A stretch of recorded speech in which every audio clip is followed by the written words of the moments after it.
A new report published today has cleared scientists at the Climatic Research Unit at the University of East Anglia of dishonestly manipulating data. It comes after the so-called ClimateGate row, in which thousands of emails were hacked and published on the web last year. It's a row that's done huge damage to climate science. Hacked emails from the Climatic Research Unit, which sceptics argue prove scientists dishonestly selected and manipulated data. Contrary to popular belief, this was not an inquiry into climate change. Today, the panel, which reviewed scientific papers published by the CRU over more than 20 years, gave its verdict. There was no evidence of any deliberate malpractice at the unit. The integrity of their methods, their honesty, has really been wrongly impugned, and that they have really been doing their science extremely conscientiously, and when they published it, going to great lengths to emphasise the uncertainties and doubts associated with it. The panel, which took just a month to reach its verdict, rejected accusations of a whitewash. Just a fortnight ago, a report from MPs criticised the UEA for a culture of non-disclosure. Today, the university welcomed the latest findings, but it also accepts it will have to change procedures at the unit.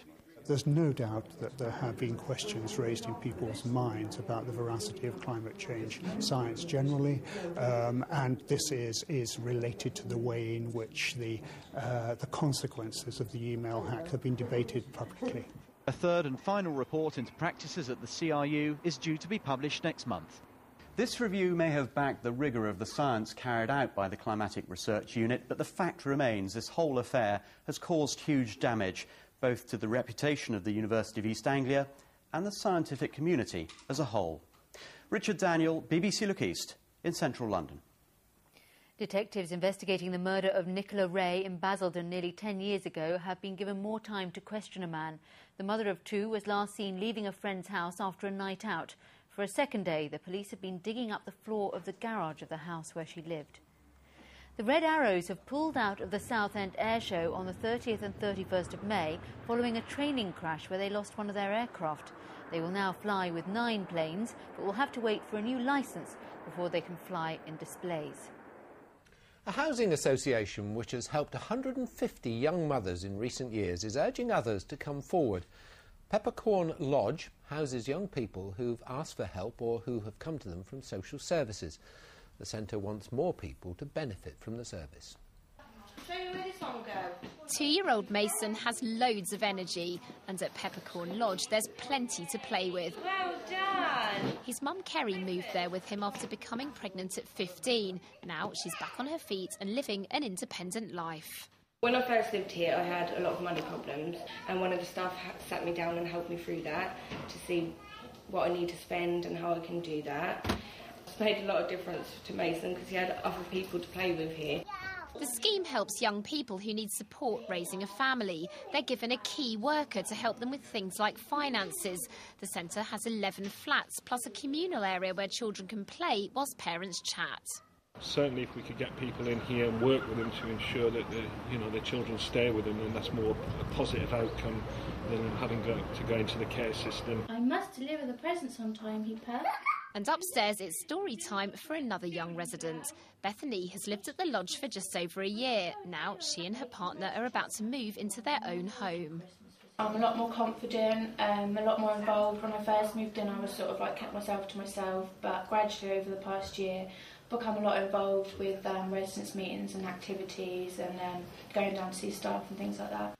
And Bethany knows help will continue once they move out. Staff hope one day the centre will expand so they can help young people with even more complex needs. Felicity Simper, BBC Look East, Ipswich.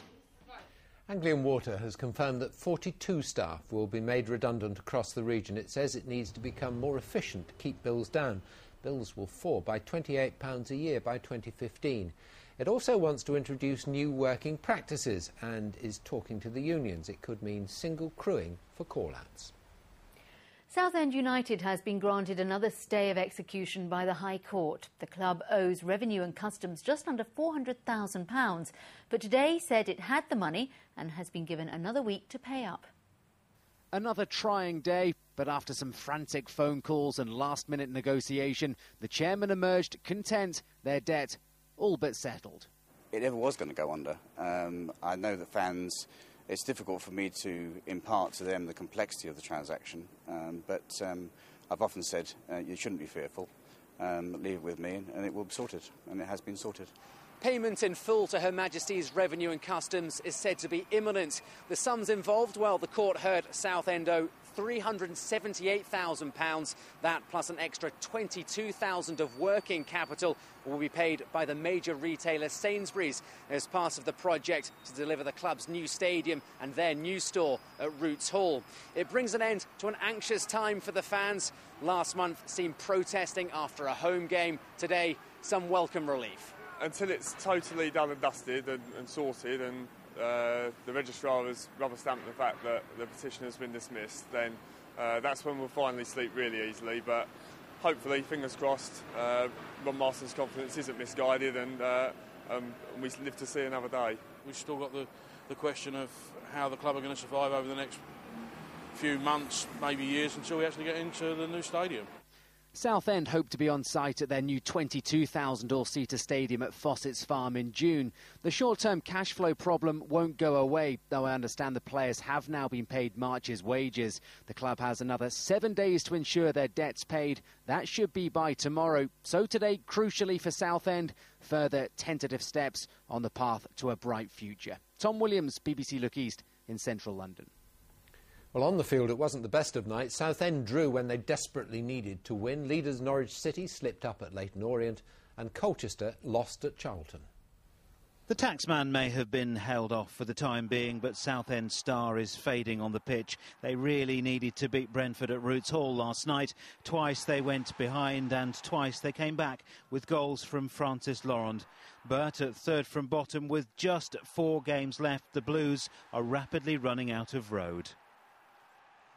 Probably need to win 3 minimum.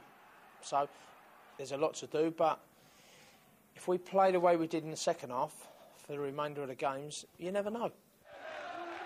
Norwich fans were in party mood at Orient, but the home side are fighting for their lives, so they weren't about to roll over and be tickled. Norwich in white lost 2-1, which means they'll have to wait for another day to pop their corks. Corey Smith got the Norwich goal after a neatly worked unilateral triangle. They hit the post just after that as well. Orient sneaked in by the back door, though. A cap burglar stealing the points. Where did he come from?